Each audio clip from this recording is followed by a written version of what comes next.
pues vamos a continuar con la fase 2 de detoxificación hepática. Bien, hemos visto la fase 1 y la fase 2 es todo el tema de conjugación con diferentes aminoácidos, conjugación con el glutatión, sulfatación, glucuronización, metilación y acetilación. Todo esto va a llevar a que consigamos solubilizar todas las sustancias y que se puedan eliminar por vía renal o sudor o por las heces.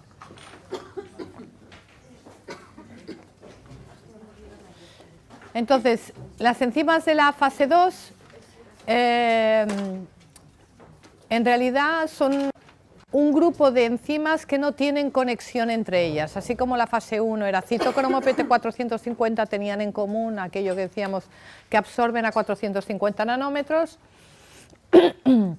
El efecto en común de la fase 2 es que es la conjugación, como decía yo, coger de la mano a la sustancia para echarla y transformarla en un compuesto fácilmente eliminable por la orina, por la bilis, eliminarla. Entonces tenemos todas estas, glucuronización, acetilación, todo esto lo tenemos que comentar. Esto es como el índice de lo que vamos a hablar ahora. Acetilación, glucuronización, metilación, sulfatación, conjugación con glutatión, conjugación con aminoácidos y metionina. Entonces, en los genes que vamos a valorar están estos genes, ¿vale? Entonces tenemos, por ejemplo, la conjugación con el glutatión, el GSTM1, GSTP1, GSTT1, la acetilación, pues la N-acetiltransferasa, ¿vale? La sulfatación, ¿vale? Entonces tenemos algunos de estos enzimas están en, tenemos el grupo de enzimas de las N-acetiltransferasas, hasta tienen que ver sobre todo con el humo del tabaco, aquello de decir si eres acetilador lento o rápido, si puedes o no puedes fumar. Las glutatión transferasa, más o menos esta es la proporción que tenemos, las sulfotransferasas y las UDP glucosiltransferasas.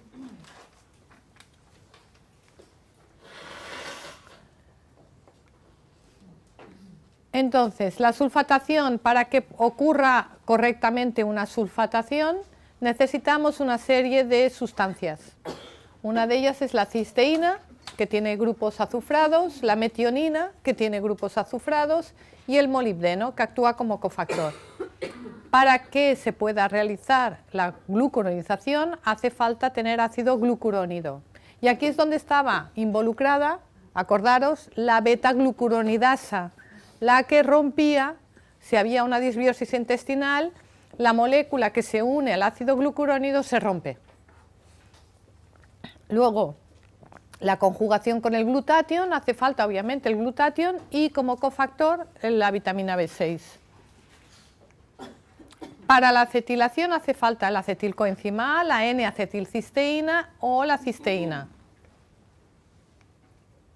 Para la conjugación con los aminoácidos, obviamente hacen falta los diferentes aminoácidos, como la glicina, como la taurina y otros aminoácidos. Y para la metilación, uno de los necesarios son los grupos metilo. Y entre ellos, de los grupos metilos, además de tener, por ejemplo, la vitamina B12 metilada, la metilcobalamina, el fólico metilado, el metilfólico, también es necesario, sobre todo en el ciclo de la metilación, la S-adenosilmetionina. Entonces, la conjugación con el glutatión permite detoxificar una amplia gama de compuestos electrofílicos que incluyen disolventes, herbicidas, fungicidas, hidrocarburos aromáticos policíclicos, peróxidos lipídicos, metales pesados. Por lo tanto, todo lo que es el grupo de las glutatión, GST, que tenemos tres variantes, GSTT1, GSTM1 y GSTP1, que tienen diferente función en los diferentes órganos o acción en diferentes órganos o impacto en los diferentes órganos. Por ejemplo, el GSTM1 tiene más impacto en el hígado, luego en los testículos, luego en el cerebro, luego en las glándulas mamarias. Sí, se ve mal, pero no sé si es el propio... Sí. ¿Más luces se pueden apagar o no? Ya no, nos quedamos a oscuras. El GSTT1 tiene implicación en el hígado y en los riñones. Y el GSTP1 en el cerebro, piel, corazón y pulmones. Entonces, según cuál tengamos afectado, es que esto debería estar escrito quizás en blanco. La próxima vez lo escribiremos en blanco para que destaque, ¿eh?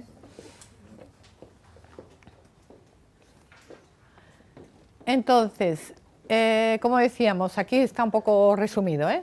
GSTM1, principalmente hígado, testículos y cerebro, GSTT1, hígado, riñones y gastrointestinal, y GSTP1, cerebro, sobre todo, como también la piel, corazón y pulmones. Entonces, es necesario para detoxificar todo esto. Los metales pesados son importantes, los hidrocarburos aromáticos policíclicos. Entonces, la GSTP1, ¿vale? El sustrato, los coches por los que pasan, volvemos un poco al ejemplo anterior, ¿no? Los coches por los que pasa por esta enzima, tenemos la acroleína presente en los productos a la brasa, barbacoas y fritos, ¿vale? Por lo tanto, si vemos un paciente que tiene, en tu caso, el GSTP1, lo tiene normal. Bien, dices, bien. ¿Algún otro tiene el informe? ¿Cómo sale? El GSTP1, tienes que buscarlo aquí. El GSTP1, aquí, ¿lo ves? GSTP1 lo tienes también normal. ¿Alguien más? Si esa persona lo tiene mal, la primera recomendación que le vamos a decir es, ojo, no tomes productos a la brasa, ni a la barbacoa, ni fritos, ¿vale? Y cuando tomes el fármaco, el diurético, ácido etacrínico, pues tampoco, la ciclofosfamida tampoco. Luego tenemos pues que ayuda, por ejemplo, a la síntesis de glutatión. Necesitamos una serie de sustancias que van a ayudar a la síntesis de glutatión, como por ejemplo la L-cisteína, la L-glicina, luego veremos cómo se sintetiza el glutatión, la metionina. También nos van a hacer falta, por ejemplo, el ácido alfa-lipoico, el magnesio, el selenio. ¿Qué es lo que va a limitar la función de esta enzima? Pues, por ejemplo, la falta de glutatión, y esto ocurre muchas veces en ayunas. Veremos un caso, por ejemplo, del paracetamol, de la toxicidad por el paracetamol cuando se toma en ayunas, ¿vale? Polimorfismos genéticos, cuando tenemos la isoforma 1B, entonces esto confiere menor actividad. Y los órganos donde se expresa esta enzima está en el cerebro, piel, corazón y pulmones.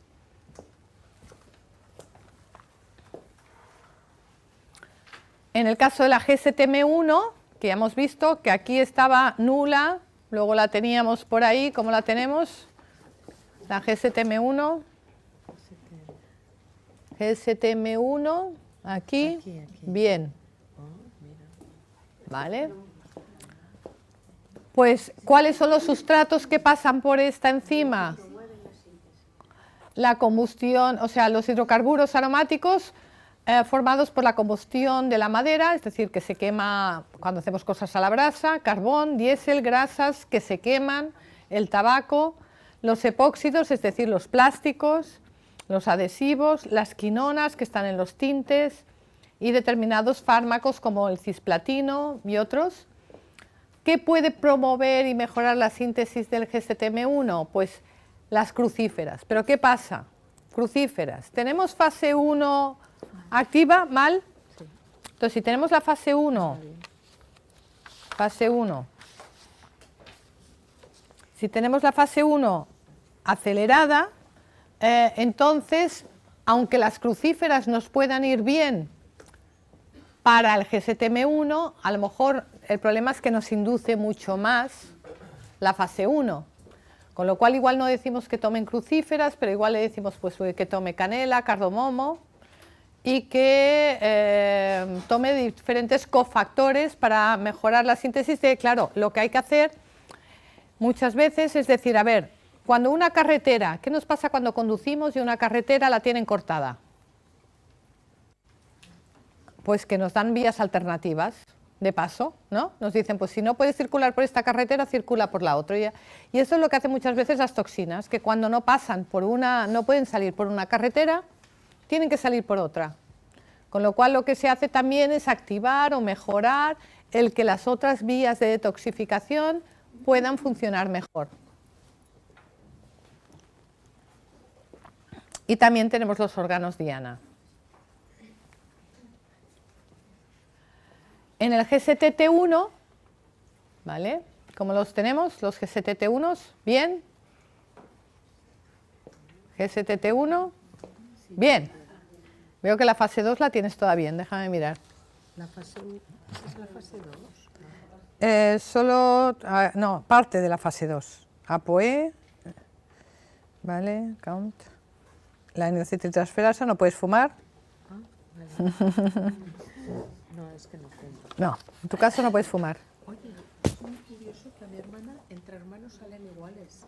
Bueno, porque hay cosas que lógicamente es lógico que os parezcáis en algo. Bueno, pero ojo que también tu hijo depende de su padre. Se supone. Vale, entonces, aquí, bueno, el tema de determinados antioxidantes, el ajo. Claro, aquí es como una especie de montón de información, ¿no? Antioxidantes, por ejemplo, para disminuir el daño del ADN, disminuir el riesgo de cáncer, pues podríamos añadir aquí la vitamina C, el licopeno.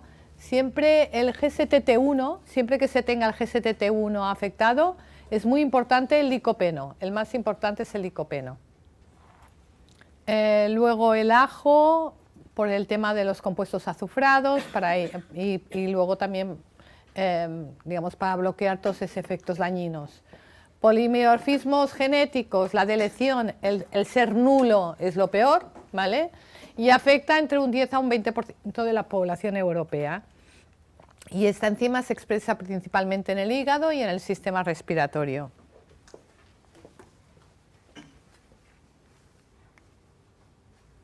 Vale, lo que decíamos, la toxicidad por el paracetamol. En un metabolismo normal, tomamos paracetamol y un 95% se transforma en conjugados del paracetamol, glucurónido, fijaros, es decir, una persona tiene una disbiosis intestinal y a lo mejor el glucurónido del paracetamol no podría salir porque a lo mejor rompería el enlace y volvería a reabsorberse. Un metabolismo normal lo llevaría a eliminarse el 95% por la orina. Y un 5% se transforma en N-acetil para quinona-imina, que necesitaría el glutatión, precisamente, para transformarse en un conjugado no tóxico, que pudiera ser eliminado por la orina. Y si no hay glutatión, pues produciría hepatotoxicidad. Pongamos el caso de que alguien se levanta por la mañana, tiene dolor de cabeza y se toma un paracetamol en ayunas. ¿Qué pasa en ayunas? Que en ayunas se bloquea la vía glucurónido, con lo cual la mayor parte de la metabolización va al producto tóxico hepático. Y además en ayunas la vía del glutatión también está bloqueada. Por eso el paracetamol nunca hay que tomarlo en ayunas. Pero no en ayunas de por la mañana, sino sin comida. Siempre hay que tomarlo después de la comida. Es decir, ¿qué pasa? Muchas veces hay gente que tiene dolor y le dicen, tómate uno cada 6 horas o cada 8 horas. Y se levanta a las 3 de la madrugada a tomarse, que le toca la dosis del paracetamol. ¿Qué hace? Pues se tendría que tomar un plátano o algo al menos para tomarse el paracetamol. O cambiarlo por otro tipo de fármaco que se pudiera tomar con el estómago vacío. ¿Cómo se forma el glutatión? El glutatión necesita glutamato, cisteína y glicina.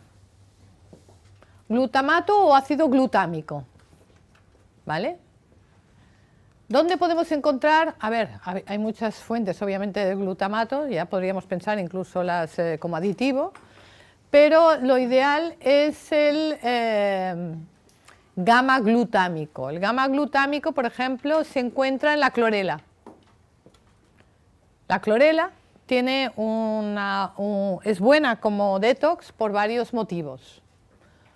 Uno, porque tiene un tamaño unicelular de partícula que tiene la capacidad de absorber y ligarse a los metales pesados. Pero por otro lado, a nivel de aminoácidos es muy rico en gamma glutámico. Todas las algas, por regla general, la mayor parte de las algas tienen dentro de los aminoácidos un alto contenido en gamma glutámico. Y el gamma glutámico ayuda a la formación del glutatión, uniéndose a la cisteína y a la glicina. Por eso, para que nuestro organismo pueda producir suficiente glutatión, necesita estos 3 aminoácidos.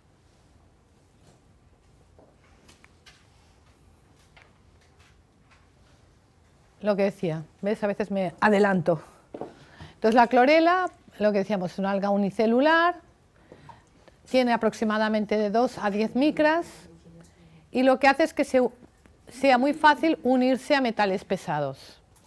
Entonces, hay la opción de que en los protocolos detox, si vemos que una determinada persona le ha salido un análisis con metales pesados altos o queremos hacer una detoxificación, lo que podemos es recomendarle tomar clorela.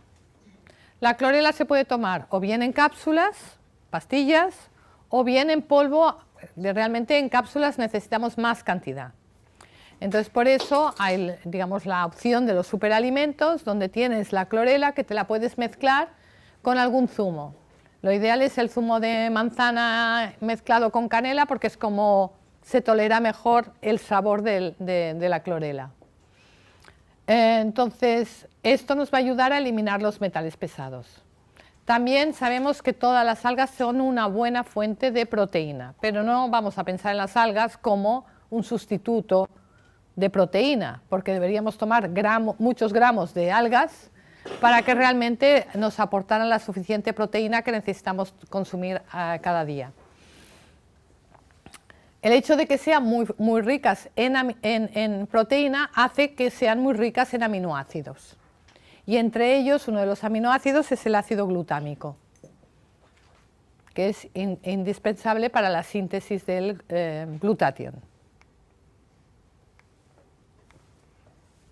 A ver. Es que no domino yo el chisme este. Vale, sí. Vale. El licopeno. El licopeno es uno de esos ingredientes que necesitamos, sobre todo en el GSTT1, cuando es nulo. Ayuda al proceso de detoxificación de la fase 2 a través del nuclear factor 2, un regulador clave en la respuesta celular del estrés oxidativo en células y varios tejidos. Entonces activa determinados genes diana en la fase 2, como el glutatión y el glutatión reducido. La cisteína. La cisteína vemos que forma parte del glutatión, por lo tanto es el gamma glutámico, ¿vale? La cisteína es otro de ellos. ¿Qué es lo que tiene la cisteína? Tiene un grupo azufrado, grupo tiol, SH. El grupo SH es uno de los mejores, más afines para los metales pesados. Por ejemplo, se une muy fácilmente al mercurio.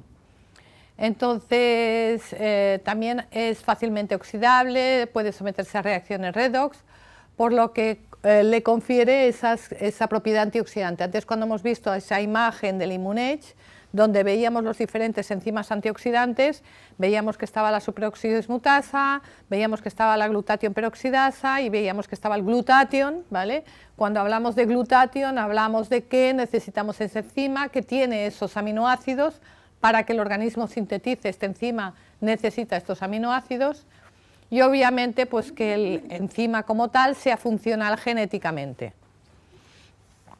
Entonces, en un principio, obviamente, cuando comemos deberíamos comer suficientes aminoácidos porque los aminoácidos no solamente son necesarios por la formación de estructuras a nivel de musculatura y estructuras, pues los necesitamos como proteína, pero los aminoácidos por separado tienen muchas funciones o un rol muy importante en la detoxificación hepática.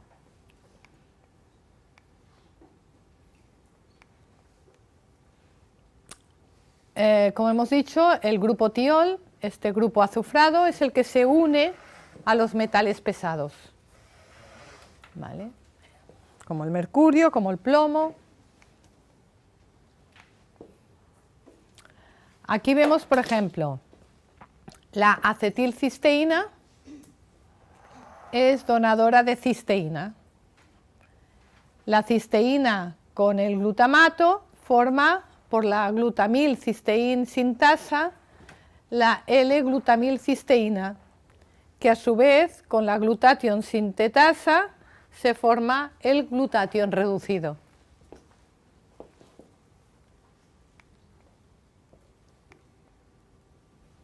Entonces, este metabolismo lo que hace, lo que habíamos comentado antes, tenemos el glutatión, tenemos la acetilcisteína, que forma el glutatión, y tenemos aquí el paracetamol, el acetaminofeno.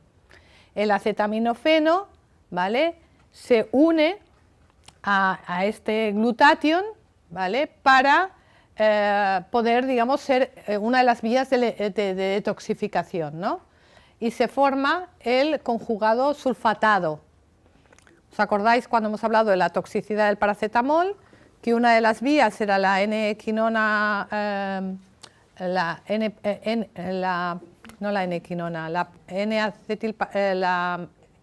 paraquinona-imina, ¿vale?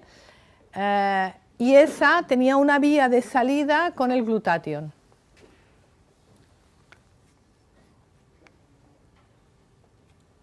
Vamos a hablar de la acetilación, o sea, ahora hemos hablado de que hacía falta glutatión, ¿no? Glutatión, hacía falta la cisteína para la síntesis del glutatión. Y luego tenemos una enzima que es la acetilación, la N-acetiltransferasa.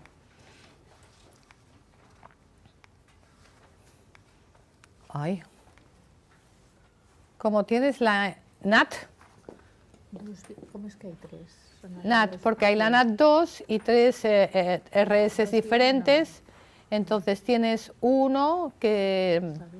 Sí, uno que te hace lenta, ¿no? Míralo aquí, aquí te tiene que poner.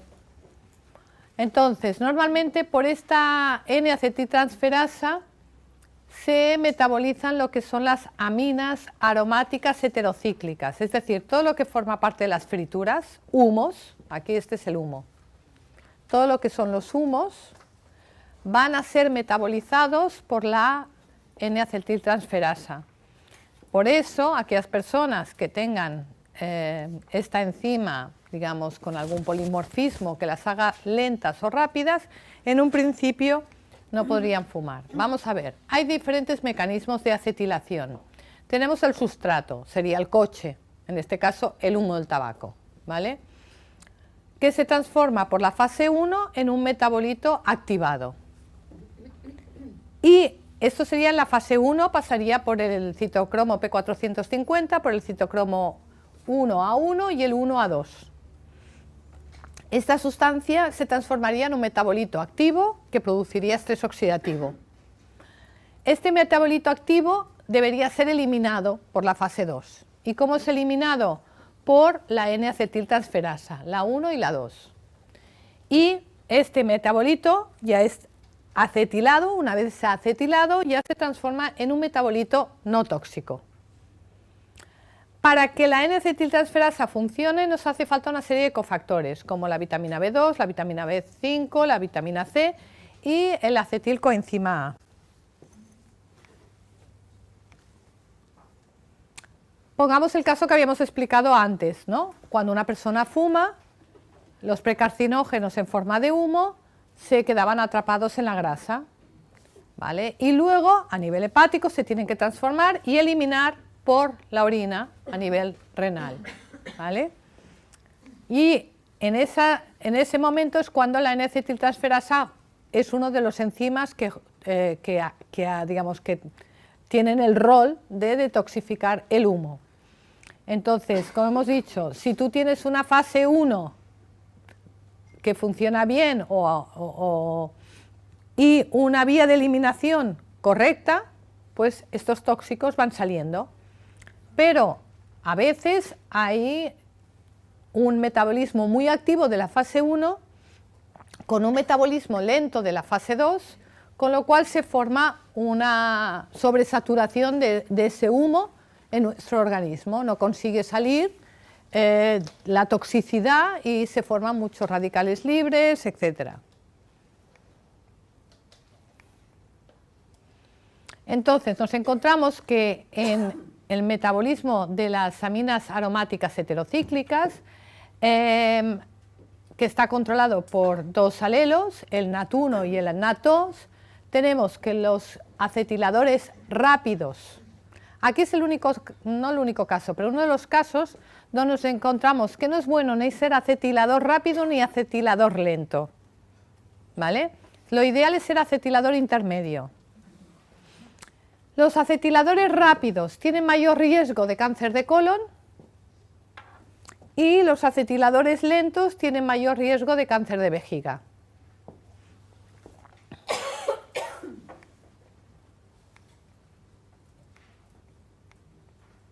Entonces, por ejemplo, los acetiladores lentos expuestos a xenobióticos, como el humo del tabaco, así como las toxinas del mismo, tienen mayor riesgo de cáncer de pulmón, de colon y de vejiga, debido a una eficacia disminuida de la desintoxicación.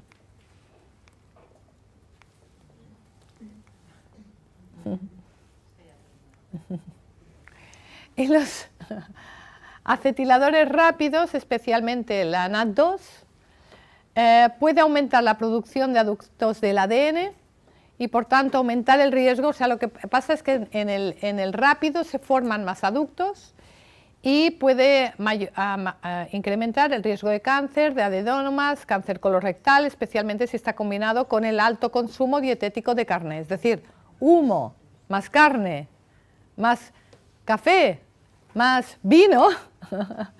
No lo hemos mencionado aquí el vino en ningún lado, pero el vino es un activador también de fase 1. Entonces, ¿cuáles son los sustratos de la N-acetiltransferasa? Pues tenemos aminas aromáticas producidas durante la cocción, fritos, barbacoa. Fijaros que lo mencionamos en muchas enzimas, lo de los fritos, lo del cocinado a altas temperaturas, lo del humo, lo mencionamos en muchas enzimas. ¿Eso qué significa? Que por regla general, por eso intentaremos decir al que no se haya hecho un estudio genético, lo ideal, como recomendación global, lo ideal no es comer carne a la brasa. Claro que seguro que muchos de vosotros recordáis aquello que cuando alguien está enfermo hay que darle carne a la plancha. No sé de dónde sacamos eso. Pero bueno, parece que como que es la carne a la plancha, tiene menos grasa, no estás dando salsas, no estás dando allí cocidos, pero en realidad lo ideal, más que la carne a la plancha, sería pues esto cocinada un poquito a baja temperatura y mejor no carne. Bueno, aquí podríamos decir cuál sería la dieta del enfermito en la cama. Una pregunta, si hay 3 enzimas, solo que una esté lenta ya se considera acetilador lento. Dependiendo de cuál se podría considerar acetilador intermedio, dependiendo de cuál salga. Entonces, pero por regla general, en casi todos los informes te vendrá en la explicación que eres acetilador lento. En casi todos te vendrá. ¿A ti qué te pone? Intermedio. A ti te ha salido intermedio, por eso digo, dependiendo de cuál, que eres intermedia. Entonces, casi hay más frecuencia, dependiendo de cuál te salga, que te digan que eres lento, pero según cuál te dicen que eres intermedio. ¿Del 5 y 6 es intermedio o ¿Qué te sale en el informe? La explicación. VT5? No, aquí, mira.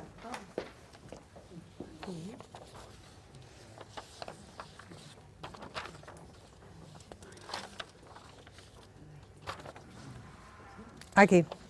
A ti te sale la V, digamos la 5A, 5'A, y la 6'A. Y en este caso la actividad enzimática es muy reducida, eres acetilador lento. ¿Vale? Entonces ahí ya le ha salido que es acetilador intermedia, que es la mejor situación. Independientemente, aunque tienes los tips unos, alguno alterado, o sea, ¿quién podría fumar? Entre comillas, ¿eh? No es que yo recomiende a todo el mundo que fume, aquel que tuviera eventualmente una fase 1 normal y una acetilación intermedia. Este sería, digamos, la mejor situación para un fumador. Todo que a nadie le recomendaría fumar. Pero digo, la típica explicación que te dicen, ¿cómo puede ser que esa persona, como el Mick Jagger, ¿no? Ha fumado, ha bebido alcohol, ha tomado drogas, no sé qué, no sé cuántos, y el tío todavía le da la guitarra, ¿no? ¿Cómo se puede explicar que tal fulanito era fumador pasivo y resultó que pilló un cáncer de pulmón y cómo puede ser si no fumaba? Pues, ¿qué lotería te ha tocado? ¿La de ser un acetilador intermedio con una fase 1 normal o la de ser un acetilador lento con una fase 1 acelerada? Y luego a lo mejor eventualmente posibles otros riesgos de otros genes que puedan estar vinculados con la mala reparación del ADN. No solamente es esto, lo que digo, no es cuestión de un gen, hay muchas,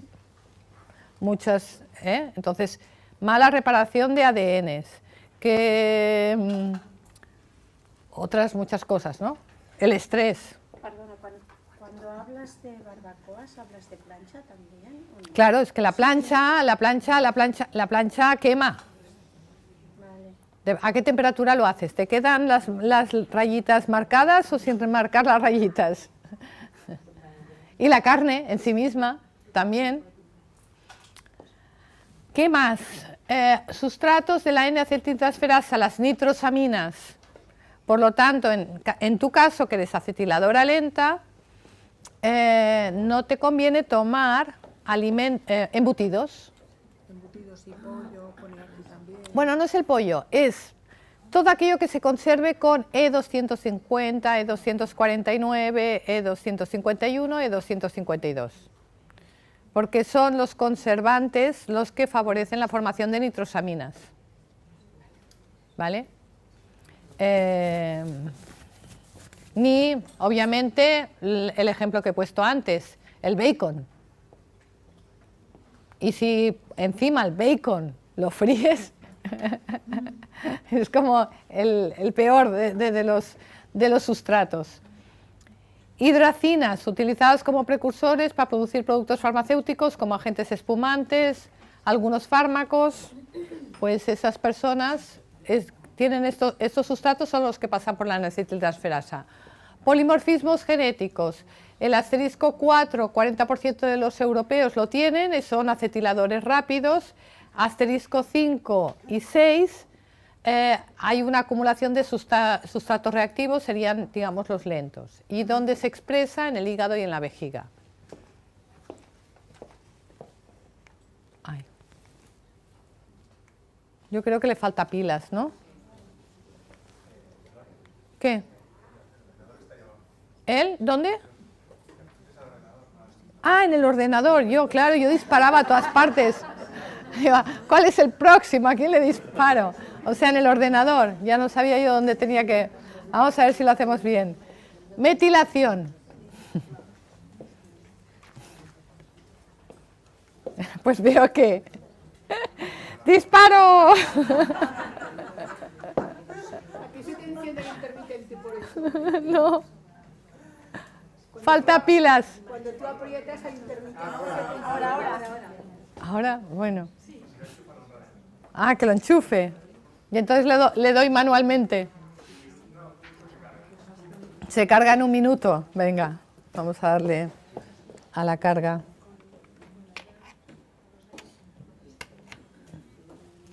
Vale, lo dejaremos aquí y le pasaremos ahora con el cursor un ratito. Bueno, pues hemos visto la acetilación, la glucuronización, la metilación, nos toca la metilación, ¿vale? Y también cuando hablemos de la metilación también es interesante hablar del aminoácido metionina, ¿eh? Entonces, cuando hablamos de metilación hemos de mirar esos genes, la catecolortometiltransferasa, ¿vale? COMT, la COMT. ¿Cuáles son las funciones? Una de las cosas que hace la COMT es el metabolismo de los estrógenos. Los estrógenos que pasan por la fase 1 se activan y por la fase 2 se transforman a través de la catecolortometiltransferasa. Entonces, también la catecolortometiltransferasa inactiva la dopamina, ¿vale? La adrenalina y la noradrenalina, es decir, que actúa a nivel también del sistema nervioso. Y luego también es importante tener en cuenta esta catecolortometiltransferasa en el papel que juega en el ciclo de la metilación y en el papel de la degradación de la homocisteína. Entonces, la catecolortometiltransferasa, lo que podemos tener en cuenta es que es importante, siempre que la tengamos, digamos, de alguna manera lenta, hay que dar grupos metilo y también hay que dar, por ejemplo, vitaminas del grupo B.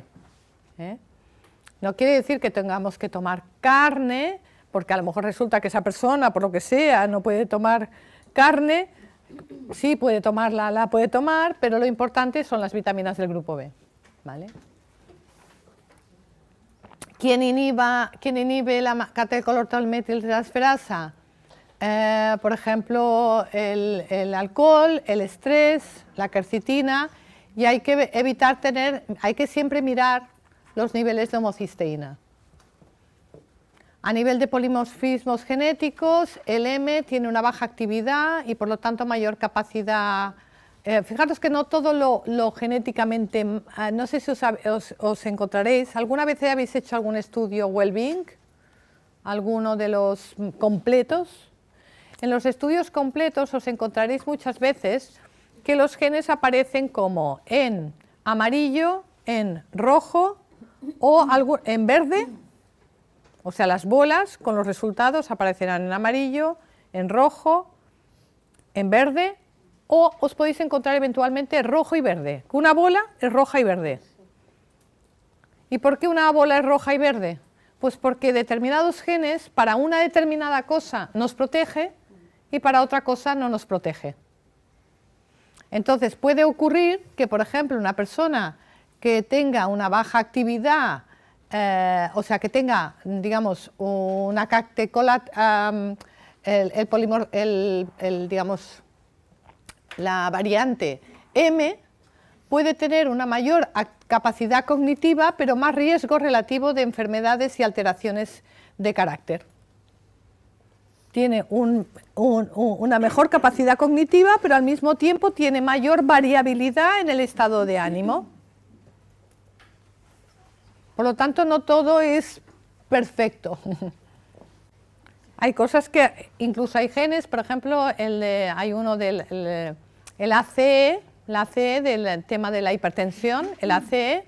Si tienes la variante DD, eres una persona muy competitiva, con lo cual, a lo mejor en tu juventud has estado corriendo y has estado compitiendo y has dado de sí porque eres una persona competitiva, pero cuando eres más mayor, estás en un ambiente laboral, tienes mucho estrés, como eres competitivo, todo aquello que no puedes controlar directamente, es como aquel que no puede conducir el avión, que se estresa porque dice que tiene miedo a los aviones porque necesita conducirlo él, ¿vale?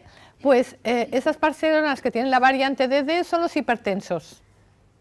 No quiere decir que todos los hipertensos tengan la variante DD, pero son aquellos que tienen hipertensión cuando están en una situación de estrés. ¿Por qué? Porque quieren controlarlo todo. ¿Vale? Entonces les sube la tensión arterial. Entonces puede ser muy bueno para el deporte, pero en cambio para el tema del estrés, pues le provoca a nivel de salud pues hipertensión. Y los órganos donde se expresa es en el hígado y en la mama. Entonces, ¿cuáles son las funciones? Sobre todo, una de las funciones más importantes de la catecolortometiltransferasa es la descomposición de los neurotransmisores, por eso el tema de la dopamina y de la dopamina, del tema de que a nivel emocional puede ser un enzima que que podemos darle una lectura diferente desde el punto de vista de las emociones, pero, por ejemplo, para las personas que tienen que transformar los estrógenos, pues si la tienen activa podrán transformar los estrógenos bien, pero si no, a lo mejor los estrógenos no los acaban de transformar. Entonces, ¿cómo podemos ver? Esto lo veremos con un ejemplo con los estrógenos, ¿vale? Entonces, también, como es una enzima de la fase 2, tenemos que tener en cuenta qué es lo que pasó en la fase 1. Entonces, la catecolortometiltransferasa funciona de forma conjunta con los genes de la fase 1, con el CYP1A1 y el CYP1B1. Entonces, la catecolortometiltransferasa lenta ralentiza la descomposición de los estrógenos y de la dopamina. Estarán descompuestos más lentamente, con lo que aumentará el riesgo de cáncer para el tema de los estrógenos y de depresiones para el tema del estado de ánimo. Entonces, el sobrepeso, los niveles elevados de glucosa en sangre, el estrés psíquico, el alcohol, potencian el riesgo de cáncer y de depresiones.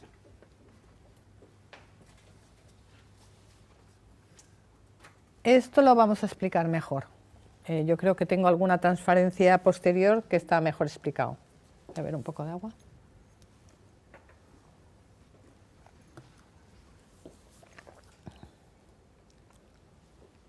Bueno, estos son efectos de cómo se manifiesta una mala metilación. Abortos repetitivos, demencia, depresión, diabetes, son diferentes patologías o problemas que pueden estar relacionados con una mala metilación. Esto que parece muy complicado es como un mapa de carreteras.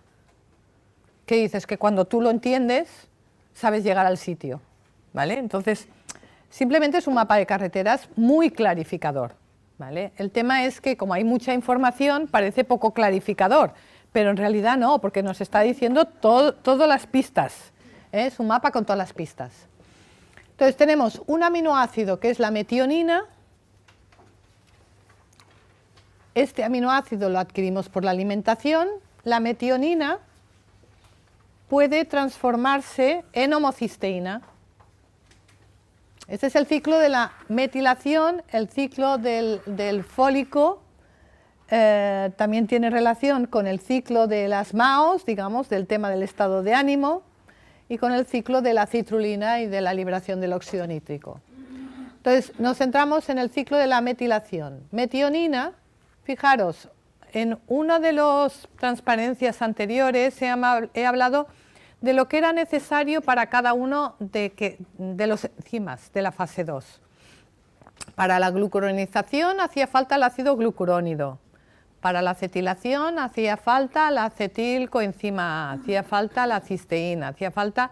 Hemos ido diciendo cuáles eran los sustratos o sustancias que necesitamos para cada enzima. Y hemos dicho, para la metilación hace falta la S-adenosilmetionina. Para la metilación hace falta la S-adenosilmetionina. ¿El SAMe para qué lo utilizáis el SAMe? ¿Quién utiliza el SAMe como suplemento? ¿Quién le da el SAMe a algún paciente? Vale, ponos un ejemplo. ¿Por qué das el SAMe? Cuando veo un fallo hepático, cuando veo una esteatosis hepática. Vale. Por fallo en la detoxificación. ¿Y por un tema emocional? Sí, a veces por temas emocionales. Sí, realmente el SAMe también funciona a nivel de mejora el estado de ánimo. Sí, exacto. Entonces el SAMe ayuda a relajar también. Entonces el SAMe es un donador de grupos metilo. Es un donador de grupos metilo que lo que hace es que la metionina la transforma en S-adenosil-homocisteína, de hecho. Y la S-adenosil-homocisteína se transforma en homocisteína. La homocisteína, ¿cómo se degrada? Se degrada por la vía de la sulfatación. Se transforma en sulfito y de sulfito a sulfato. ¿Vale? Entonces, uno de los parámetros más interesantes a medir en bioquímica, en los análisis que nos incluye, que nos cubre la mutua, todos hacemos el colesterol, la bioquímica, la glucosa, ¿vale? Hemoglobina glicosilada. ¿Qué hemos de añadir, además de la vitamina D, a todos los análisis de todo el mundo? La homocisteína, ¿vale? ¿Por qué? Porque nos da un montón de información. Una homocisteína alta, sabemos que hay algo en este ciclo que no funciona. ¿Y la homocisteína por qué es importante? Riesgo cardiovascular y también de demencia senil y mayor riesgo de Alzheimer, porque es tóxica para el cerebro. Entonces, es un marcador importante. Si tenemos una homocisteína alta, ¿qué hacéis? Va a dar vitamina B. ¿Cuál B? B12, metilada. Bien, metilada. Cuando nosotros tenemos el fólico, que se transforma por la metatetrahidrofolato reductasa en 5-metiltetrahidrofólico. Pero esta enzima, mucha gente tiene polimorfismo si no transforma el fólico en fólico metilado. Si no tenemos fólico metilado, ¿qué pasa? Este ciclo no gira porque necesita el fólico metilado. Y aquí tenemos la B12. Y la B12 también, por estos genes, se transforma en metil B12. Para que esto haga así, necesita vitamina B12 metilada, pero si estos genes, por lo que sea, no funcionan bien, pues no me lo van a metilar. Entonces, para escapar estos pasos genéticos, la damos metilada. Y entonces la homocisteína se transforma en metionina de nuevo, con lo cual bajo la homocisteína. ¿Cómo puedo bajar también la homocisteína? A través de la trimetilglicina, ¿vale? Trimetilglicina o betaína.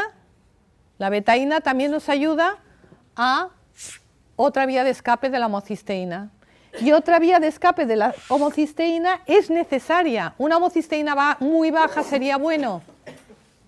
No, no sería bueno una homocisteína muy baja. O sea, ¿cuál sería el valor ideal de homocisteína? Inferior a 10 y a lo mejor superior a 5, entre 5 y 10. Una homocisteína muy baja, nos faltaría el precursor de la cisteína. Obviamente, si tomamos cisteína por vía oral, es decir, tomamos aminoácidos, tenemos vía de cisteína, tenemos entrada de cisteína, ¿vale? Por eso también damos, para bajar la homocisteína, también damos vitamina B6. Porque la vitamina B6 nos ayuda a transformar la homocisteína en cisteína. ¿Vale? Con lo cual es otra vía de hacer que la homocisteína disminuya. Tenemos ya cisteína y gracias a la cisteína podemos tener taurina, podemos tener glutatión. Necesitamos glutatión. ¿Habéis visto que necesitamos glutatión para la detoxificación? Pues una de las vías de llegada del glutatión, obviamente es a través de la cisteína, pero también a través de la homocisteína. Y luego hay otra enzima que son las sulfoxidasas que transforman el sulfito en sulfato. Pues digo que es un mapa de carreteras, entonces nos lo dice todo.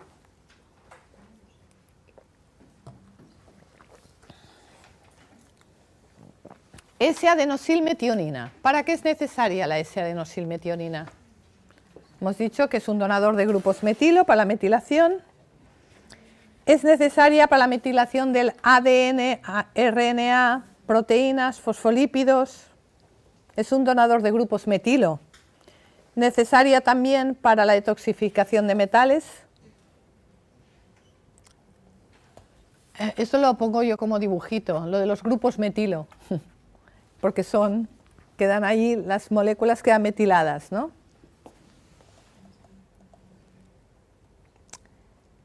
Por ejemplo, de hecho es importante todos estos para la detoxificación de metales pesados, ¿no? Arsénico, cadmio. También es necesaria para la transformación de serotonina en melatonina, por eso es una de las cosas que ayuda también a relajar. Es necesario para la síntesis, para la formación de mielina, para la síntesis para la formación de noradrenalina en adrenalina, para el estado de alerta y de atención. Es necesario para la formación de glutatión y también necesaria, digamos, para la síntesis de coenzima Q10, etcétera, a nivel mitocondrial. Bueno, pues vemos que la catecolortometiltransferasa, el SAMe, todo esto son importantes. Eso es lo que hemos dicho, ¿no? Que ayuda a descomponer la dopamina y los estrógenos, que funciona en cooperación con los dos genes de la fase 1, el CYP1A1 y el CYP1B1. Y si la COM funciona lenta, entonces se descompone lentamente tanto estrógenos como dopamina. El sobrepeso, el estrés psíquico, el alcohol potencian el riesgo, así como los niveles elevados de glucosa en sangre. Aquí es otro mapa de carreteras muy bonito, muy bonito. ¿Por qué? Decíamos que uno de los ejemplos, y he empezado hablando al principio de todo de los estrógenos, ¿vale? Cuando he hablado de los estrógenos, he dicho que favorecen la proliferación celular. ¿Y qué ocurre en el metabolismo de los estrógenos? Ayer el doctor Sabater puso un ejemplo y dijo, ojo, que tampoco es bueno tener el colesterol muy bajo, porque si tenemos el colesterol muy bajo no sintetizamos los estrógenos, ¿vale? O la testosterona. Estos estrógenos se transforman por la fase 1 y por la fase 2. Los estrógenos se transforman por la fase 1, metabolismo de la fase 1, ¿vale? Fase 1, hidroxilación. Un ejemplo, antes que he dicho, fase 1 son reacciones de hidroxilación, oxidación, que se añaden grupos hidroxilo, que lo que hacen es que hacen que la molécula sea más soluble. Los estrógenos son un ejemplo, lo he dicho también al principio cuando hablaba de las hormonas. Los estrógenos en la fase 1 de hidroxilación que añaden un grupo OH y grupo OH, con lo cual ese estrógeno que se metaboliza por la fase 1 añade un OH y es más soluble. Pero este OH se puede añadir en diferentes posiciones. Se puede añadir en la posición 16 alfa, en la posición 2 o en la posición 4. Dependiendo de cómo se pongan estos OHs, va a tener un efecto diferente para nuestra salud. Pero esto es la fase 1. Se forman diferentes grupos hidroxilados, estrógenos hidroxilados. El 2-OH es un estrógeno bueno. Y el 16 y el 4 son estrógenos fuertes que favorecen el riesgo de cáncer. El 16 y el 4. ¿Qué pasa, por ejemplo, con el 4? El 4 favorece la síntesis de las 3,4 quinonas y estas quinonas tienen efectos potencialmente cancerígenos. ¿Quién elimina? ¿Qué enzima tenemos en nuestro organismo que es capaz de eliminar estas sustancias cancerígenas?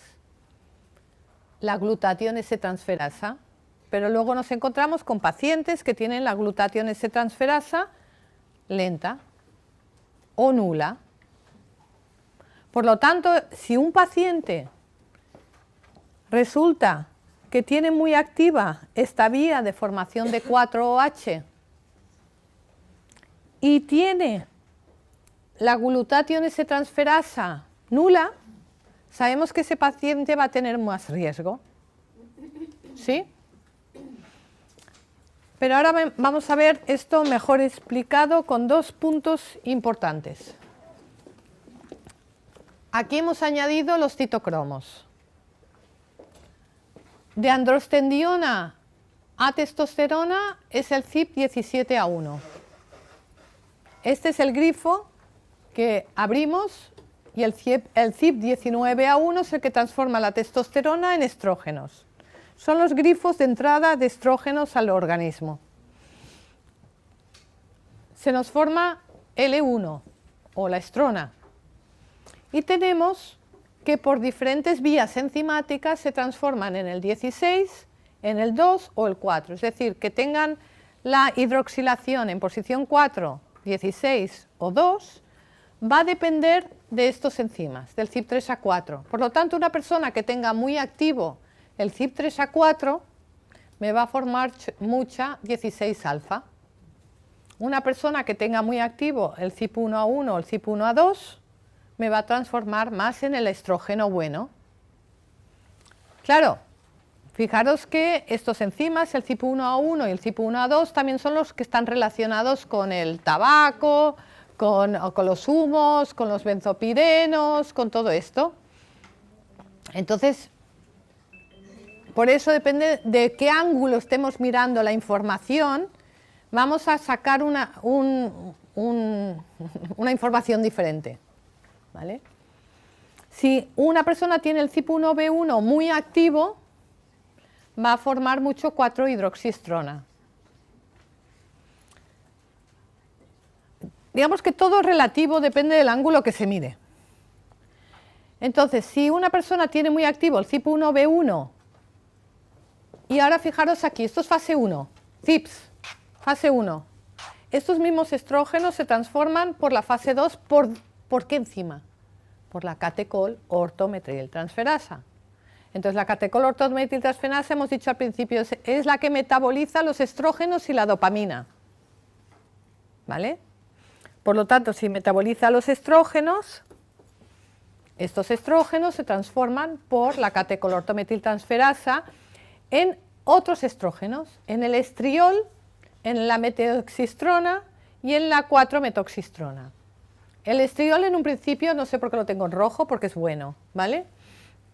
Pero en la formación de este en un principio es mala, ¿vale? Y este también, digamos, no es que sea adecuado. Lo crítico es que formemos mucho de este o de este y esto lo tengamos lento, porque si lo tenemos lento, ¿vale? Vamos a tener mucho más de esto. Lo interesante, obviamente, es activar la vía 2, que la vía 2 es la que transforme el máximo, ¿vale? Y al final, pues todo esto se excretará por la orina.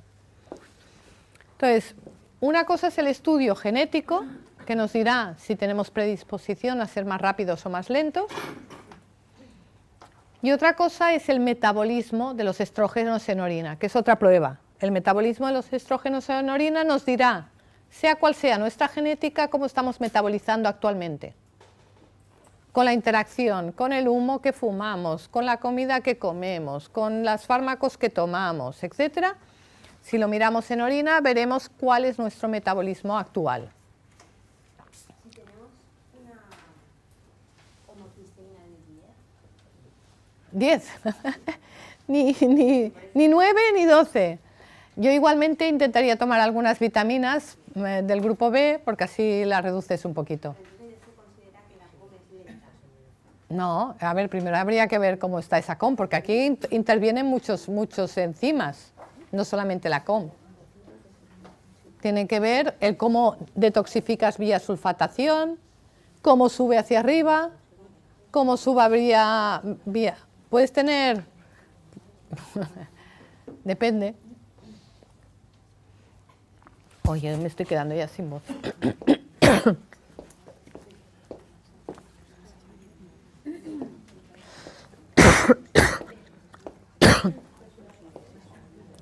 Ay.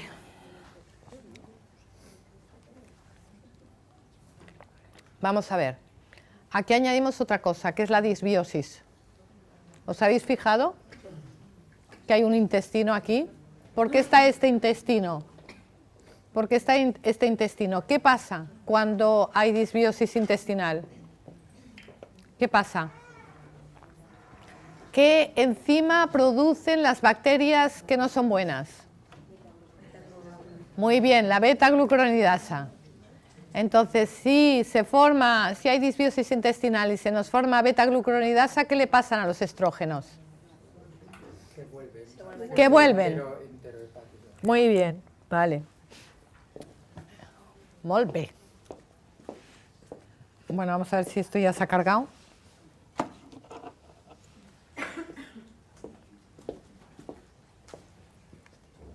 Vale, sí. Entonces tenemos aquí los estrógenos, esto es un resumencito del anterior, ¿vale? Que se transforman en 4-hidroxiestrógenos, que son procarcinígenos, que se pueden transformar en quinonas, y la vía de eliminación del 4-hidroxi es por la COMT y de las quinonas por el glutatión, el GST. Y luego tenemos la vía de las dos, que son las buenas, que forman estrógenos, metabolitos estrogénicos, que son protectores del cáncer. ¿Por qué decía antes que no es todo ni blanco ni negro, ni bueno ni malo? Porque precisamente la persona que tiene más protección del cáncer, porque forma más 2-OH, tiene más riesgo de osteoporosis. ¿Por qué? Porque está formando estrógenos más débiles, y al formar estrógenos más débiles, más riesgo de osteoporosis, ya no me salen las palabras. Así que todo depende del ángulo que lo miremos. Aquí tenemos la conjugación también y diferentes mutaciones. Tenemos aquí estrógenos conjugados con el glucurónido, que por los diferentes CYPs, 2-OH, 4-OH, la vía de eliminación sería por la COMT, por las sulfotransferasas, por las UGTs, y luego tenemos otros CYPs que las transforman en estradiol, ¿vale? Entonces se creía que la mitogenicidad, digamos que se formen el riesgo de procesos tumorales, asociada a los eventos celulares mediados por receptores de estrógenos, eran el mecanismo por el cual los estrógenos contribuían a la carcinogénesis. Y recientemente se ha visto que este daño es aparentemente un resultado de la formación del catecolesterógeno, o sea, el problema se ha visto recientemente que es por la formación de los catecolestrógenos que pueden oxidarse aún más a las semiquinonas, como hemos dicho, al tema de las quinonas, la formación de las quinonas, y que son precisamente estas quinonas las que pueden producir las mutaciones. Esto lo leo tal cual porque viene del artículo, ¿no? El artículo nos dice justamente esta explicación, ¿no? Entonces, la conjugación de estrógenos a metabolitos sulfato y glucurónido, de estrógenos catecol a metilo, de sulfato y glucurónido conjugados y catecolestrógenos quinonas a los conjugados de glutatión representan un potencial vía de desintoxicación y son las reacciones que pueden proteger a la célula de la mitogenicidad y de la mutagénesis. Entonces, estas vías de eliminación son las que nos interesan potenciar. Y este es uno de los estudios que os decía al principio. No se trata de un gen único, se trata de la combinación del mapa, de nuestro mapa. Por ejemplo, el efecto combinado del CYP1B1, COMT, GSTP1 y la superoxidodismutasa ligada a manganeso, estos genotipos son los que pueden conferir un riesgo de cáncer de mama en mujeres menopáusicas, posmenopáusicas. Aquí se estudió 530 casos de cáncer de mama y 270 casos control de la misma edad, etnia, y fue un estudio de caso control. Entonces, los resultados fueron, inicialmente, cuando empezaron a hacer el estudio estadístico, inicialmente dijeron, ninguna de las 4 variantes genéticas examinadas contribuían al riesgo de cáncer individual. Ninguna.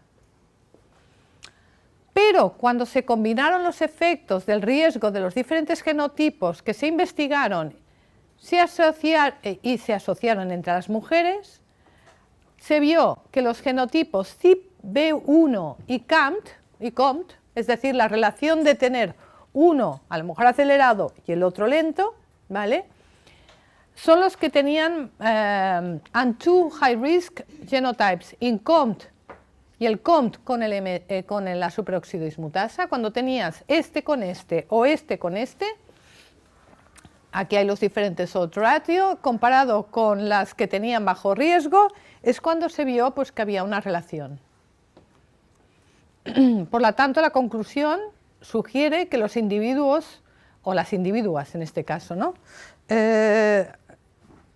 que tienen susceptibilidad al cáncer, la incidencia es mayor cuando se combinan los genotipos del CYP1B1, COMT y SOT y superóxido dismutasa. Entonces, no es que tal gen te dé tal resultado, no es un BRCA1 positivo que tienes el 50% de riesgo, un BRCA2, no es ese efecto de tener un gen, es el efecto de la combinación de varios. Por eso digo que es tan importante no la información individual de genes en un informe, tengo este nulo, este lo tengo tal, este lo tengo... Es la combinación, la información que nos dan cuando se combinan todos. Entonces, fijaros aquí, tenemos este y la superóxido dismutasa en la reducción del estrés oxidativo. Doctora, ¿puede tirar un momento para atrás la foto? La asociación no es muy fuerte, el intervalo de confianza va entre 1.1 a 3.5 y de 1 a 3.8. La asociación es floja, sí, pero tiene que ser combinada para que tenga algo. Sí.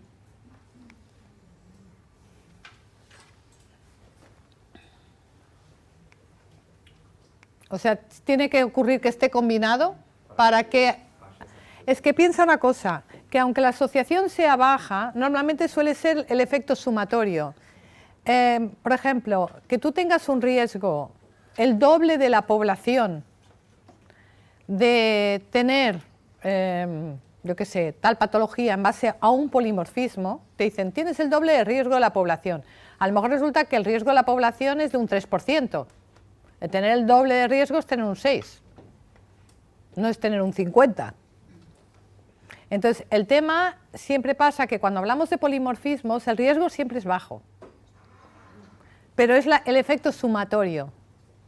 Esa persona a lo mejor tenía la combinación de esto, además estaba expuesta a xenostrógenos, además estaba expuesta además fumaba, además de no sé qué. Es decir, es el efecto combinado el que suma al final todos los riesgos. El riesgo es el mismo tanto si es lento como rápido, ¿verdad? ¿El qué? No, los tips siempre hay más riesgo si eres rápido. Si eres más rápido. Siempre, fase 1 rápida no te beneficia por regla general en tema de toxicidad y fase 2 lenta tampoco te beneficia. Salvo en las N-acetiltransferasas, que no es bueno ser ni rápido ni lento, que hay que ser intermedio. ¿Y el riesgo cuál es? ¿Rápido o lento en la SOD? ¿Cuál es más riesgo? Igual. No, el SOD es que que no tenga la capacidad de tener la actividad antioxidante. Es decir, si la tienes en rojo, la SOD es riesgo. Pero no se sabe si es rápido o... No es cuestión de rapidez o no, es cuestión de que esa enzima no te produce un efecto antioxidante. Sí, es que es un lío cuando hablamos de que hay enzimas que no tienen el ser rápido o lento, sino que es otra función la que te está protegiendo o perjudicando. Por ejemplo, en el estudio genético que hacemos de las hormonas, miramos fase 1 y miramos fase 2. Esto es fase 1 todavía, y en la fase 2 uno de los genes que miramos es la catecol, pero fijaros que miramos CYP1A1, ¿vale? Y miramos catecol-ortometiltransferasas, sulfotransferasas y las GSTs que hemos mirado también en el detox. Entonces, en el metabolismo de los estrógenos, una de las cosas que se mira es la función detox de los estrógenos. Por eso este es un buen ejemplo de fase 1 y fase 2, el mirar el metabolismo de los estrógenos. Y luego, espera, yo aquí, porque antes hemos comentado el tema de los receptores estrogénicos, también es importante, ¿vale? La sulfatación, que sería, cuando habéis visto la homocisteína, que continúas más abajo por la vía de la sulfatación, ¿vale? Así, esta gráfica la he vuelto a poner, homocisteína, y la sulfatación la tenemos aquí, ¿ok?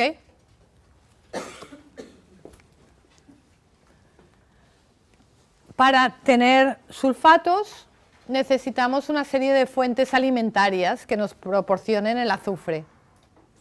Entonces tenemos, por ejemplo, la metionina, la cisteína, el glutatión. Los podemos obtener gracias pues, a todos los alimentos que tienen azufre, como por ejemplo las cebollas, los ajos. Pero curiosamente, ¿cuál es uno de los alimentos más ricos en metionina? La carne.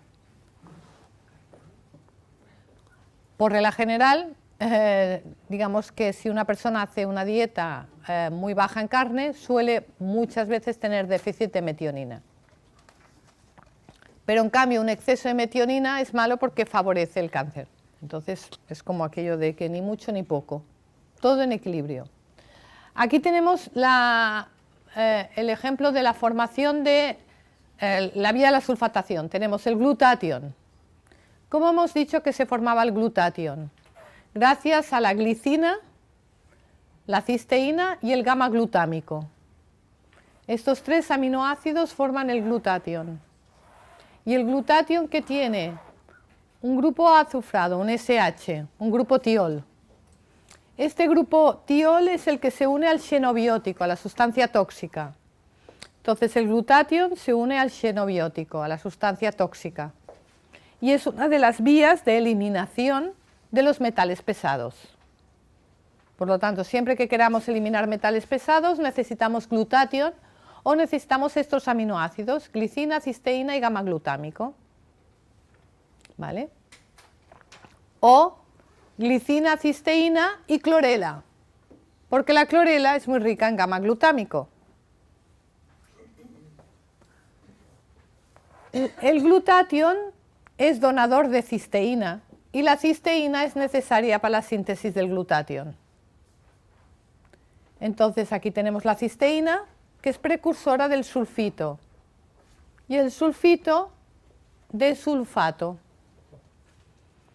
Entonces, cuando tenemos un xenobiótico, pongamos el caso otra vez, recordemos el tema del paracetamol. El paracetamol, que es un xenobiótico, se une al fosfoadenosil fosfosulfato y se forma el derivado sulfatado que lo va a eliminar. Y esa es la vía de eliminación del paracetamol. Y decíamos que necesitaba, por ejemplo, glutatión para la eliminación del paracetamol. Aquí tenemos el paracetamol que con el fosfoadenosil fosfosulfato se transforma en el sulfoparacetamol. Pero recordemos, si lo tomábamos en ayunas, se transformaba en el metabolito que producía hepatotoxicidad. ¿Qué pasa? Algunas personas acumulan cisteína y tienen niveles bajos de sulfato. Algunas personas no consiguen, acumulan cisteína y no consiguen hacer todo este camino hacia abajo. Parece ser que los pacientes con desórdenes neuromotores como Parkinson, Alzheimer, tienen deficiente la enzima responsable de la sulfoxidación de cisteína a sulfato.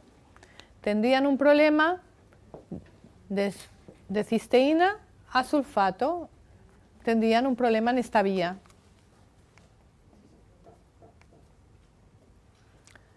Las personas con este déficit enzimático y sobrecarga hepática de xenobióticos, que estuvieran expuestas a xenobióticos, se pueden beneficiar por un lado, se podrían beneficiar con un aporte de cisteína y glutatión o su precursor, la N-acetilcisteína. Sin embargo, aquellos pacientes que tienen niveles aumentados del ratio cisteína, mucha cisteína frente a sulfato, pueden empeorar con una suplementación y requieren sulfato inorgánico para hacer el bypass de la sulfoxidación. Requerirían, a lo mejor tienen un problema a nivel de esta enzima, entonces no pueden transformar, con lo cual lo que necesitarían es directamente sulfato inorgánico.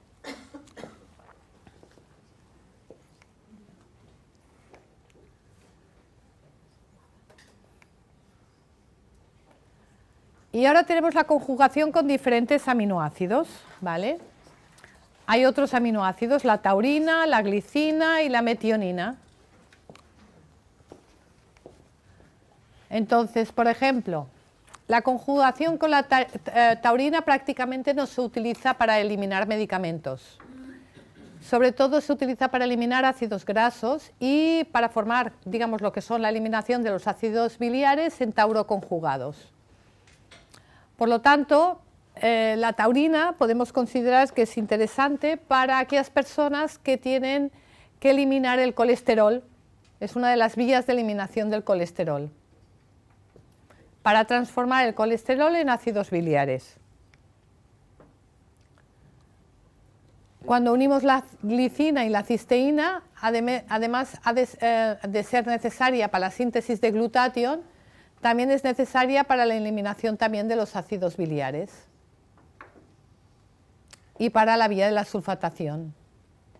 Entonces, a veces, si no es suficiente, la taurina es interesante añadirla porque ayuda a eliminar los sulfatos por la orina.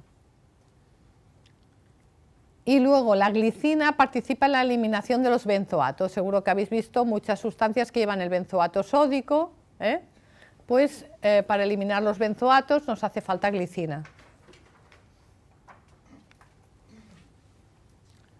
El cardomariano, la silimarina, el extracto de cardomariano, es muy interesante como hepatoprotector, podríamos decir, para sobre todo aquellas personas que tienen las enzimas hepáticas elevadas, nos va a ayudar a disminuir las enzimas hepáticas, a mejorar los niveles. Aquellas personas que tienen el hígado graso, que toman mucho alcohol, es un buen extracto a dar. Y normalmente, pues eso, hígado graso, personas con el hígado dañado, personas con hepatitis. Aquí estos son vías moleculares que no creo que veáis mucho, pero bueno, es una transparencia que me gustó porque dice diferentes fitoquímicos que bloquean la carcinogénesis en células cancerígenas, inhibiendo el crecimiento y la señalización y promoviendo la apoptosis. ¿Y qué sustancias son estas que actúan a nivel molecular?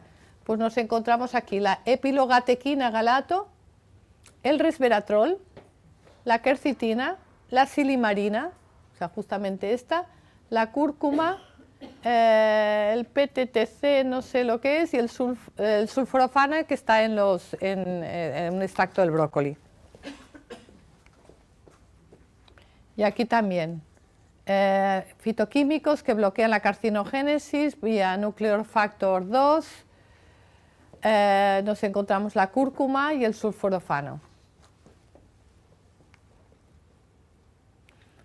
Dentro de los fitoquímicos, la epilogatequina galato, pues tenemos que normalmente se encuentra en el té verde, ¿vale? En el té verde, té blanco, en té oolong, y hay diferentes catequinas, la catequina, la epilogatequina galato, la epilocatequin galato, y son las diferentes formas de catequinas que tienen los tés.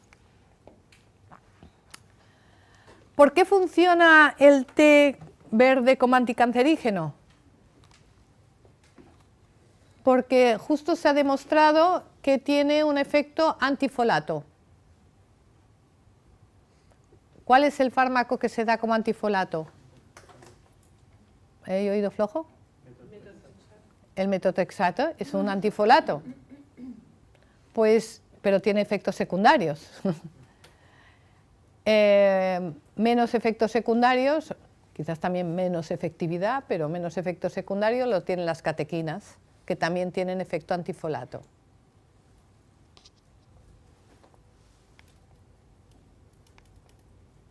Bueno, y entonces de aquí también podemos sacar mucha más información y podríamos seguir sacando y sacando y sacando información.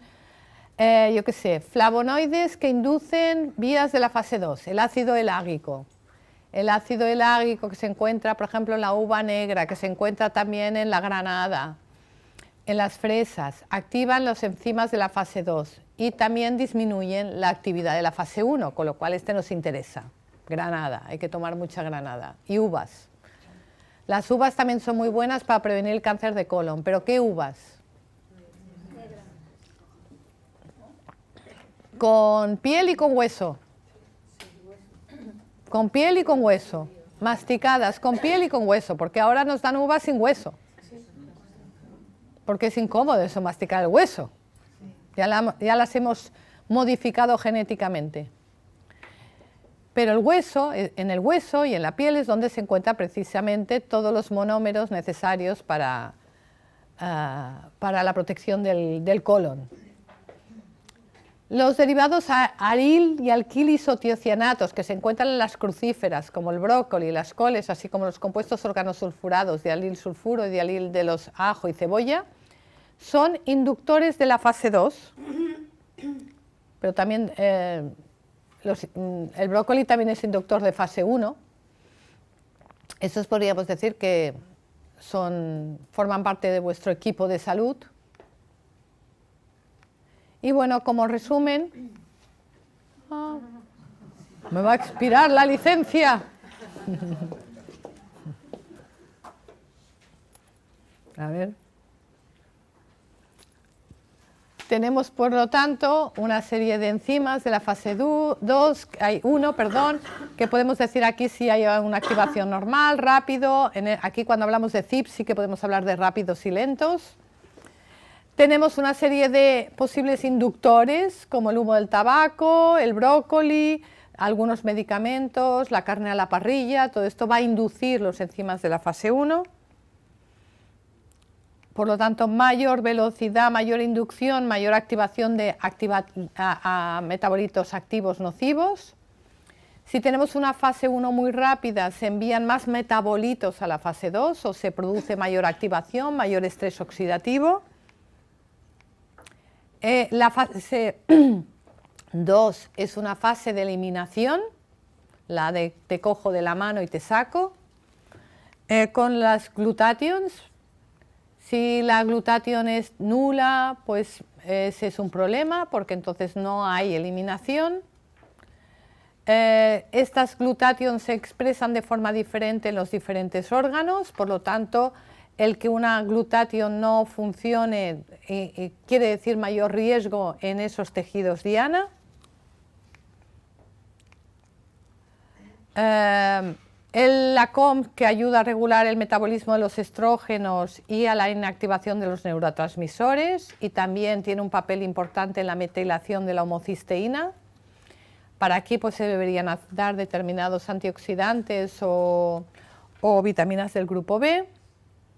Para la N-acetiltransferasa, el acetilarror rápido, por un lado, mejor, pero forma compuestos tóxicos, con lo cual peor, y el acetilador lento no elimina, por lo tanto, mayor riesgo de cáncer de vejiga, con lo cual lo mejor es acetilador intermedio.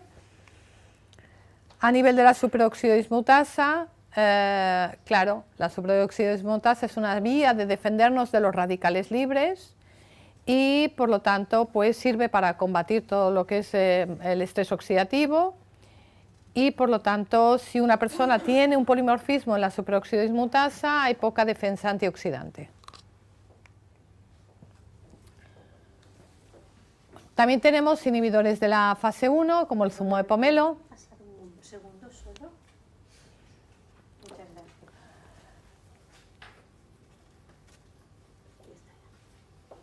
Vale.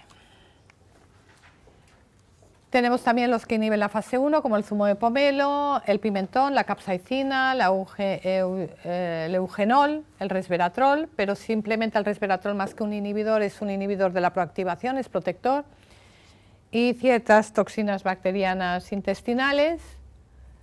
También inhiben la fase 1 la cúrcuma, el berro, y bueno, dependiendo de cómo trabajemos el tema de la inhibición de la fase 1 y la fase 2, es lo que hace interesante la prevención de ciertos tipos de cáncer, pero obviamente tenemos que tener el estudio genético para saber qué es lo que hay que hacer en cada caso y en cada persona. Y bueno, más cosas, ¿no? Estas son cosas que me voy añadiendo yo en gráficas cuando leo artículos, esto actúa aquí, esto actúa allá. Hay mucha información y bueno. Entonces ahora tenemos un ejemplo de un detox genes, que más o menos se lo hemos ido comentando, ¿no? A medida que hemos ido viendo las diferentes etapas, ¿no? Precisamente aquí tenemos un caso que casi todo está en rojo, con lo cual da mucho de sí para sacar mucha información, ¿vale? Aquí ves, tenemos el caso de un paciente que le salen todos los tips en rojo. ¿Vale? Espera, yo lo tengo aquí, creo, impreso. No sé si es el mismo. Este lo hemos repartido, Laia. Es que yo tengo aquí uno que no sé si es exactamente el mismo. A ver si es el mismo. No. No se ha repartido ningún detox, vale, porque yo tenía un ejemplo de detox, pero veo que no es el mismo ejemplo que tengo aquí. Vale, pues nada, ok, no pasa nada. No más que nada porque me había impreso este ahora pensando que era el mismo, pero bueno, da igual. Era más que nada porque se ve para explicaros las explicaciones, ¿no? Lo que aparece en el informe aquí. Por ejemplo, este tipo de persona, pues en un principio se le dice que no esté en contacto con benzopirenos, ni insecticidas, ni pinturas, por lo tanto se le recomienda sobre todo moderar el consumo de glucosinolatos procedentes de las verduras crucíferas. Moderar quiere decir, puedes tomar una vez a la semana, pero no deberías consumir muchas crucíferas, precisamente porque lo que hacen es inducir esta fase, ¿vale? Conviene consumirlos en crudo o usar formas cocinadas suaves y poco tiempo. Precaución en el uso de suplementos o altas dosis de indol, 3-carbinol, que son precisamente son los principios activos que se encuentran en el brócoli, ¿vale? Ese es el motivo, por ejemplo, por el que en la fórmula detox, en el Active Detox, no hemos puesto nada de brócoli. Hemos puesto, por ejemplo, clorela, pero no hemos puesto brócoli. Aumentar el consumo de resveratrol, presente en las semillas de la piel, de la uva roja y del vino tinto, rosado, también frutos secos, frutos rojos, cacao negro, ¿vale? Asimismo, aumentar el consumo de alimentos ricos en omega 3, pescado azul, seguir una dieta equilibrada y en suplementación se te recomienda tomar 500 miligramos de resveratrol al día. Debido a una actividad aumentada del CYP1A1, es preferible tomar alimentos ricos en arigenina, es decir, reductores de la fase 1. Pero claro, este paciente puede ser que esté polimedicado. Entonces igual, según qué medicación esté tomando, no le vamos a recomendar que tome pomelo. Hemos de utilizar el programa de Eugenomic, el software, para saber qué suplemento incluso le deberíamos dar en función a la medicación que toma y en función a los genes, para decir que cuanta más información tenemos, más información podemos utilizar, ¿vale? Debido a una actividad aumentada del CYP1A2, con un consumo promedio de café de 3 tazas al día, el riesgo de infarto de miocardio o hipertensión puede estar disminuido. Es decir, el tema es que si tienes una alta actividad, la cafeína se metaboliza por este CYP. Entonces, ¿qué quiere decir? Que esta persona podría consumir café sin tener a lo mejor el riesgo de hipertensión. Pero por otro lado, como la cafeína es una inductora, si está fumando o está comiendo comida a la brasa, etcétera, todavía peor porque está induciendo la fase 1. Es decir, que a lo mejor para determinadas cosas el café no te produce un riesgo de hipertensión, pero ese café te está induciendo una fase que hace que esas sustancias, digamos que estamos tomando con la comida, hemos tomado pues carne a la brasa o pollo con patatas fritas y nos hemos tomado el café induce. Dice, no me va a provocar hipertensión, pero por otro lado, tengo más riesgo de cáncer. ¿Vale? Ese es un poco el lío, ¿no? El lío de manejar todos los genes y toda la información.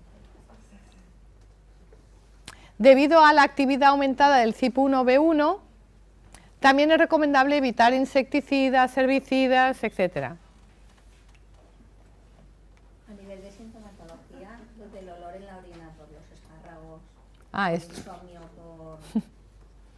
por el café, aunque sea uno. A ver, a mí no me gusta utilizar esos símiles como para asumir que tienes una fase de un tipo o de otro. Sé que hay alguna persona que hace este tipo de consejos, da este tipo de consejos, pero no sé, yo no sé si está del todo probado científicamente. Detoxificación hepática de la fase 2. Aquí tenemos el GSTM1 nulo y el GSTT1 nulo. Esta persona, dependiendo de la superóxido dismutasa, que no sé cómo la tiene, sulfos, NADS, COMS, la tiene mal. Esta persona, en un principio, lo ideal sería que tomara mucho licopeno, papaya fermentada y luego también otras cosas como el ácido alfa-lipoico, el cardomariano, la glicina. Aquí ya lo pone la papaya fermentada, vitaminas del grupo B. A ver, lo que pone aquí no quiere decir que una persona no tenga que tomar tanta cosa. Luego al final lo que dices es en función de otras cosas, de tu alimentación, de la alimentación que puedes llevar. Porque si una determinada persona pues ya por la alimentación toma mucha vitamina C o por la alimentación ya toma otros productos, pues le puedes decir, esto lo haces con alimentación, esto lo haces con suplemento. A veces te encuentras que una persona tiene que comer un alimento y no le gusta, con lo cual le dices, pues entonces al menos tómate el suplemento. Entonces, bueno, tienes que intentar, cada paciente es único, es diferente. Aquí en este caso, por el GSTM1 y GSTT1 se recomienda evitar acroleína, bencenos, estilbenos, el humo del tabaco. Esta persona pues tampoco podría fumar, pesticidas, herbicidas, café, ¿ves? Por otro lado, debería evitar tomar el café por otra vía. Entonces, a veces hay gente que me pregunta, es que en el resultado analítico salen contradicciones. No es que salgan contradicciones, salen y no salen. Es decir, por un determinado enzima puede ser que no tengas hipertensión y puedas tomar café, pero por otra vía no puedes tomar café, pues al final resultará que no puedes tomar café. Porque no te protege tampoco de la hipertensión, simplemente no te la provoca.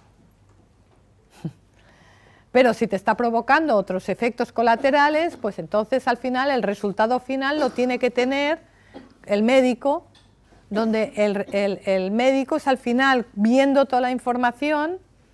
Para eso existe el ordenador humano, porque el ordenador humano, a lo mejor dentro de unos años sí que los ordenadores sustituirán a los humanos.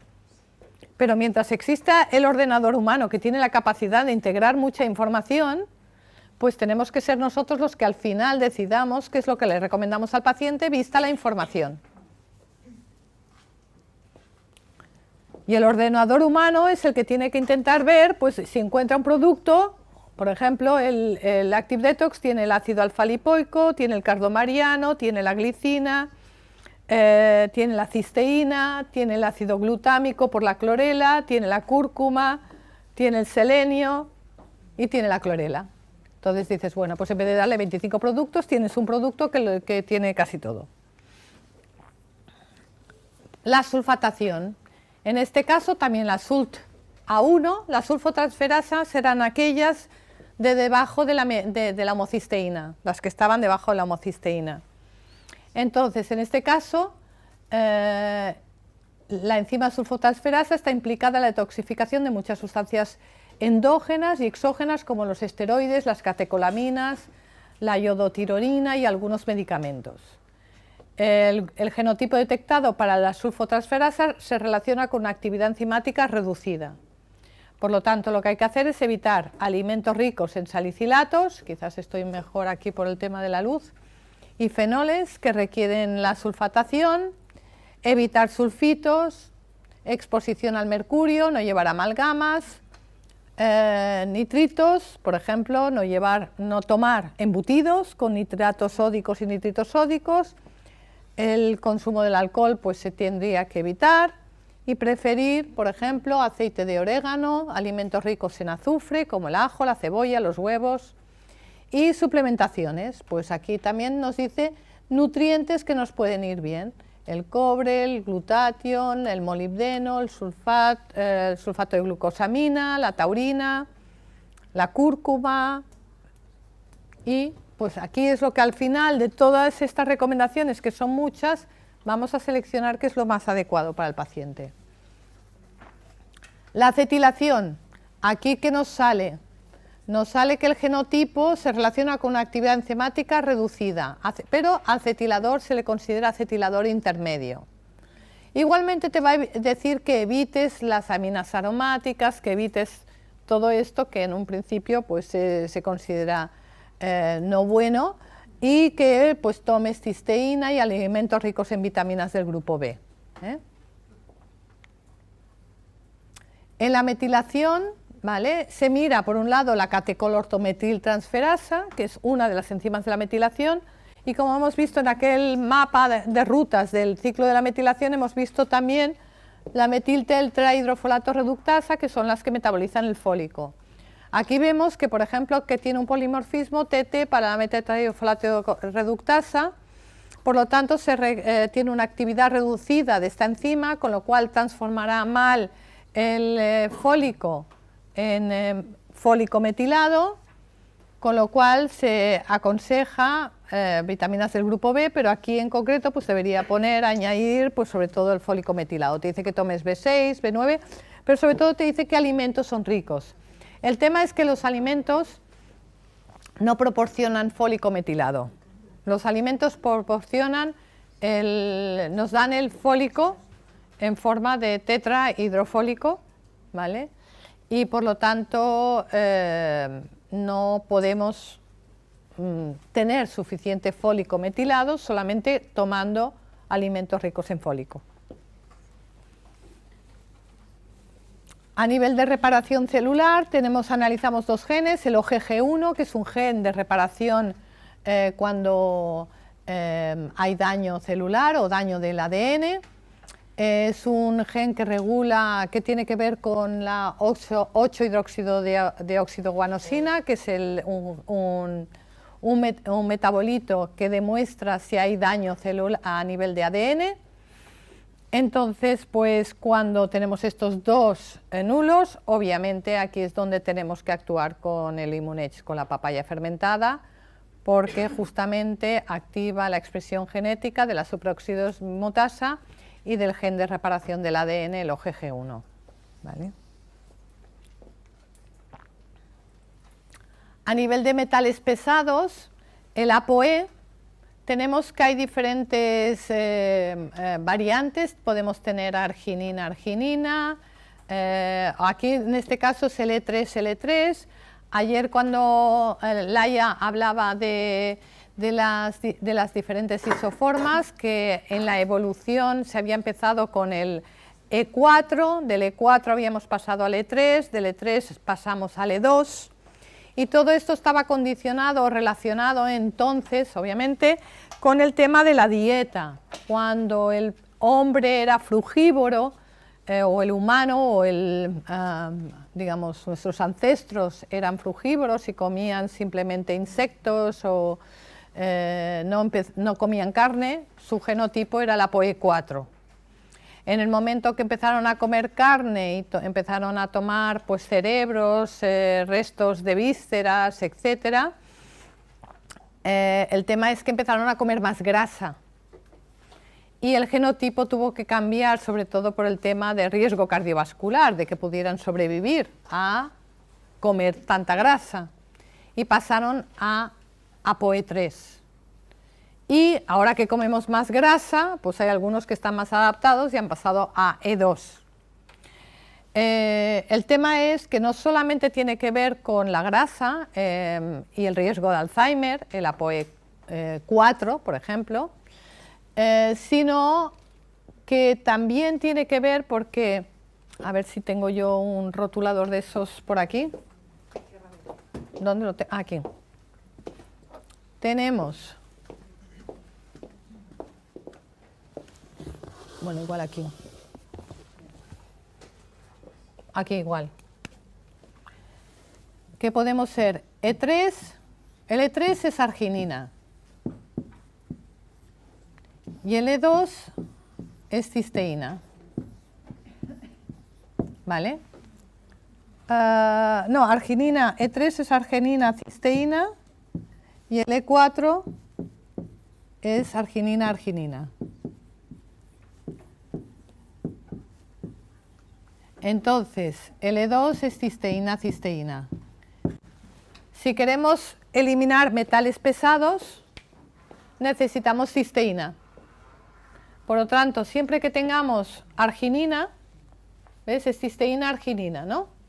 Siempre que tengamos arginina, que sería el más arginina, el E4, tenemos menos posibilidad de detoxificar metales pesados.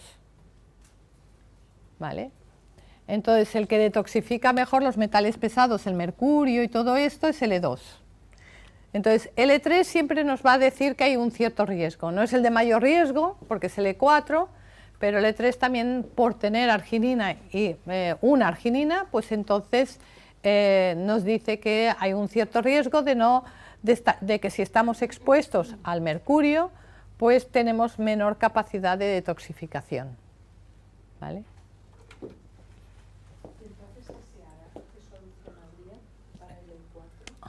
Para el L4, normalmente muchas veces, más que las soluciones, la no exposición. A ver, una persona que tenga E4 y tenga amalgamas, pues debería quitárselas, pero con mucho cuidado. Dique de goma, clorela, aspirador especia, al ir quitando de una en una, es decir, no como hice yo, que un día dice, yo tenía un montón de amalgamas y fui un día al dentista y cuando empecé a estudiar esto, ¡fuera amalgamas! Y en un día le hice quitar todas las amalgamas. Y entonces también estaba empezando a aprender todos estos temas y entonces, para entonces Douglas vendía el DMPS y dos quelantes de estos de vía oral, bastante fuertes. Y me acuerdo que tuve como una especie de shock increíble. Hubo un día que tenía que dar una clase, y estoy hablando hace muchos años, tenía que dar una clase y no me pude levantar de la cama. Había hecho justamente toda la eliminación de amalgamas y me estaba tomando quelantes de estos de vía oral. Y de verdad, cuando digo que no me podía levantar de la cama, digo, no sé si habéis tenido alguna vez la sensación de que vuestro cuerpo pesa, no sé lo que deben pesar 10 toneladas, pero no te puedes levantar. O sea, no, es decir, tu cuerpo pesa mucho más que tu voluntad. Y recuerdo que quizás mi voluntad en un momento dado fue superior. Saqué coenzima Q10, empecé a tomarme coenzima Q10 sublingual pegué una vomitona impresionante y luego ya empecé a moverme. O sea, eso es lo que se hace a veces cuando dices, ¡ah, ya he aprendido esto, voy a hacer esto! Piano, piano. Dicen que con 7 amalgamas ya no podéis dar lactancia materna. En un curso que hubo de toxicología ambiental en el colegio de México. Ahora no recuerdo si fue antes o después, creo que fue después, o sea, que tenía amalgamas cuando di lactancia, pero no sé si mi hijo era muy inteligente o no, pero no quería la leche. No había manera de hacerle comer ni leche de un tipo ni de la otra. Bueno,